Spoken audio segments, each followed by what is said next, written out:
are listening to the most comprehensive paranormal archive on the internet. Welcome to Salsido Paranormal.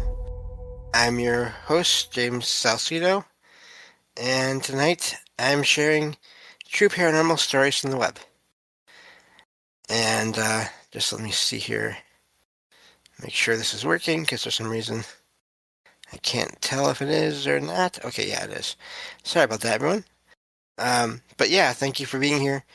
And please, if you're interested in listening and or supporting the show in any way, and also in supporting friends of the show, check out the website, and that would be Salsido Paranormal.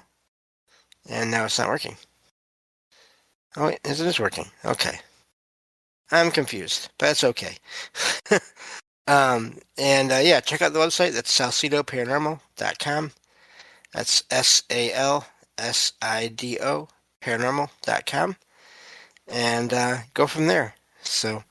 And that's basically the new intro from now on, except a little bit less confusion there because I don't know why, but it didn't look like the recording bot was working. But it seems to be, so we will just hope that it is and go with it. It's the best thing I can figure out how to do. But anyway, so we are still in the state of Montana. And our next location here is probably going to not say this correctly, even though I've heard it 1,000 times, the name anyway, the Sacagawea Hotel in Three Forks, Montana. This is a historic railroad-era hotel built in 1910 and later restored after years of decline. Its ghost stories center on reported apparitions, strange lights, and unexplained noises, with one especially common tale involving a vanishing housekeeper and another linking the spirit of John Q. Adams to the property. I wonder if that's Quincy Adams. I believe that's a famous figure in history, at least somewhat famous. Anyway, speaking of that history, the hotel was built by John Q. Adams, a purchasing agent for the Milwaukee Railroad, as a rest stop for train crews and passengers. Its core includes the old Madison House, a residence from 1882 that was moved to the site and incorporated into the hotel's later design. The property was boarded up in 2001, then purchased by the Folkvord family in 2009 and restored over about 8 months. Today it operates as a historic hotel with guest rooms, bars, event space, and Pompey's Grill. And it has been recognized as the only Montana property in Historic Hotels of America. Haunting claims. Local ghost lore says the hotel is one of Montana's most haunted stays. The most repeated story is of a former housekeeper who appears to emerge from a wall and then disappears, while other reports mention lights, sounds, and occasional police calls that reportedly found nothing unusual. That's always fascinating because it's something serious when police get called and then nothing is there when they show up. I wonder how often that happens because of paranormal activity in places. Some versions of the legends also say John Q. Adams himself still lingers there. These accounts are part of the hotel's broader paranormal reputation, rather than documented proof of a haunting. What makes the Sacagawea Hotel stand out is the mix of preserved history and active folklore. It is both a restored landmark tied to the Lewis and Clark era's regional legacy and a destination that draws interest from people who like historic hotels with ghost stories. So that is fascinating as well. And yeah, that's neat. It doesn't sound like there's any horrible legends tied to it, which is always kind of nice. So often there are just tragic stories associated with all these places, and I mean, so if there are any, I guess they weren't big enough to be included in this so far. So this summer anyway. Moving on to the next location here, and that would be the Copper King Mansion, which is in Butte, Montana. It is a 34-room Victorian mansion built between 1884 and 1888 for mining magnate and U.S. Senator William A. Clark, one of Montana's famous copper kings. It's now operated as a historic home, bed and breakfast, and tour site. History.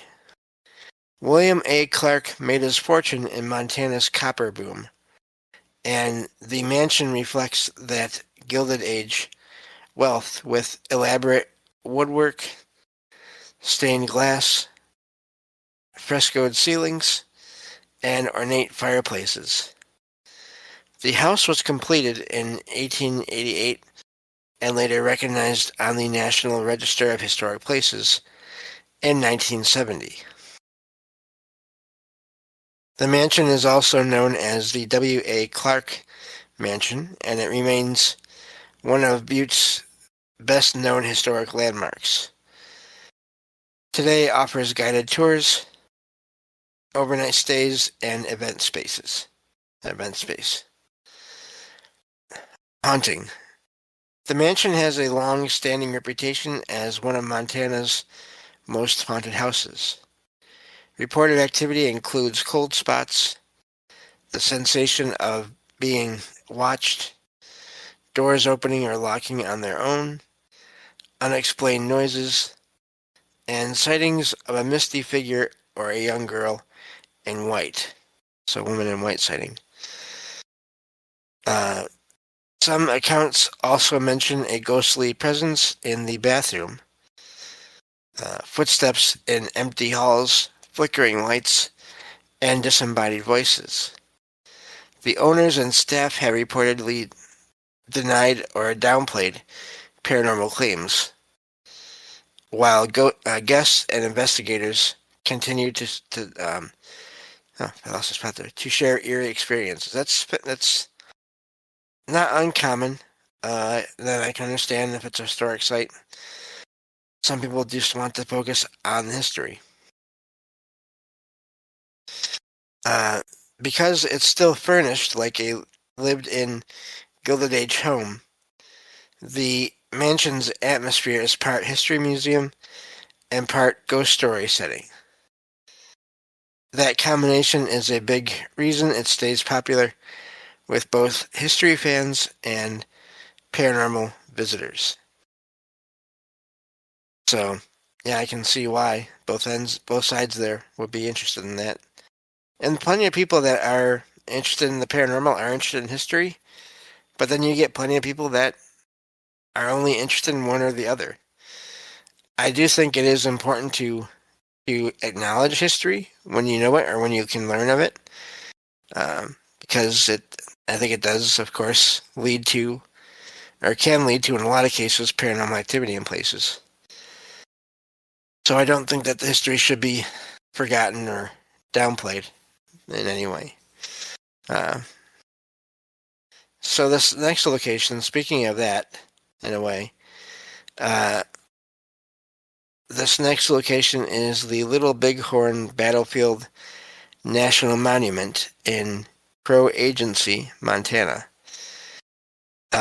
It is best known as the site of the June 25th to 26th, 1876 Battle of the Little Bighorn, fought along the Little Bighorn River between Lakota, Northern Cheyenne, and Arapaho warriors, and the U.S. 7th Cavalry under Lieutenant Colonel George Armstrong Custer. It is now a place of remembrance and interpretation, with the battlefield and nearby memorial areas preserved on the Crow Reservation. History. The battle grew out of the U.S. Army's campaign against Plains tribes after the Fort Laramie Treaty of 1868 and the Federal Ultimatum of 1875 to 1876, ordering Lakota people to report to reservations. The fighting ended in a major defeat for Custer's command and became one of the most famous events of the Great Sioux War of 1876. The site today includes major memorial features, if I could talk, such as the cemetery and battlefield markers, and the landscape itself still reflects the ridges and ravines where the fighting took place. The monument is located near Crow Agency in southeastern Montana, on or near the Crow Reservation. Haunting lore. The battlefield has a long reputation for ghost stories and paranormal claims, especially reports of apparitions, voices, battle sounds, and sudden temperature drops. One local folklore source describes sightings of soldiers and warriors, murmuring voices at Last Stand Hill, and reports of a psychic sensing battle activity around the monument. Stories also circulate about the nearby Stonehouse and Cemetery area, where staff and visitors have claimed to see a headless or legless figure, hear footsteps, or experience objects moving on their own. These are folklore-style accounts rather than verified historical evidence, but they are part of the battlefield's modern haunted reputation. A place like Little Bighorn naturally attracts haunting stories because it is a battlefield marked by violent death, cultural trauma, and strong public memory. The combination of a dramatic historic event, a preserved landscape, and many decades of visitor storytelling has made it one of the best known haunted battlefield locations in the U.S. I don't always like when they use the word storytelling, because, again, some people will hear that and think that implies fictional stories, and that's not always the case. But beyond that, I wouldn't be surprised if there's activity there because of that whole event and everything that happened there. Moving on to the next location. Because, I think that summary basically said most of what needed to be said, other than just that it was a terrible thing that happened, and just as all similar things are. This next location is the Bonanza Inn in Virginia City, and it has a layered history. It was built in 1866 as a county courthouse later became a hospital run by the Sisters of Charity in the 1870s and was remodeled into a hotel in 1940 while keeping much of its 19th century exterior. That's fascinating because you have a courthouse where there's going to be a lot of emotions. Especially if there was cases that were tried in there, but even without that, I'm just going through all the processes of that. But then you have a hospital and then a hotel. This is one of those locations then that sort of, it doesn't surprise me when places that are multiple types of locations, and those multiple types of locations are commonly reported to have paranormal activity. It doesn't surprise me when these kinds of places have reports of activity in them because of the different things that they've been. It is also widely considered one of the town's most haunted buildings, with reports of a spectral nun, pinches and pokes, that's not nice, footsteps in the halls, water splashing sounds, and other unexplained activity. That's fascinating too, though. Especially if there's no water. History. The building began life as a courthouse during Virginia City's period as the territorial capital, then became St. Mary's Hospital for minors when 3 Catholic Sisters of Charity opened a hospital there. The hotel conversion came much later, in 1940, under Mr. Bovey, though the structure still reflects its older form. Haunting reports. The most famous ghost story tied to the inn is a black robe or nun-like figure that appears to watch over the sick or move through the building and nearby streets. Local tradition also says guests have felt pinched or poked, heard footsteps, and a key turning in a lock, smelled strong medical or musty odors, and even heard water splashing, as if from old wash basins used by the sisters. And let's see, the inn sits in a town with a violent boomtown past, including vigilante hangings and many untimely deaths, which helps explain why Virginia City has so many ghost stories. In the Bonanza's case, its former use as a hospital gives the hauntings a more specific flavor. People often connect the activity to the Sisters of Charity era rather than the hotel, their till random apparition story. So yeah, that can make sense to me. Sorry, my nose is bugging me, but that makes sense to me. Even though with it being a hotel as well now, I mean maybe in 20 or 30 years after being a hotel, and even just in 60 years, well, I'll be 80. And that's still enough time for enough people to come in and go through a place like that to where there could be hauntings because of that as well.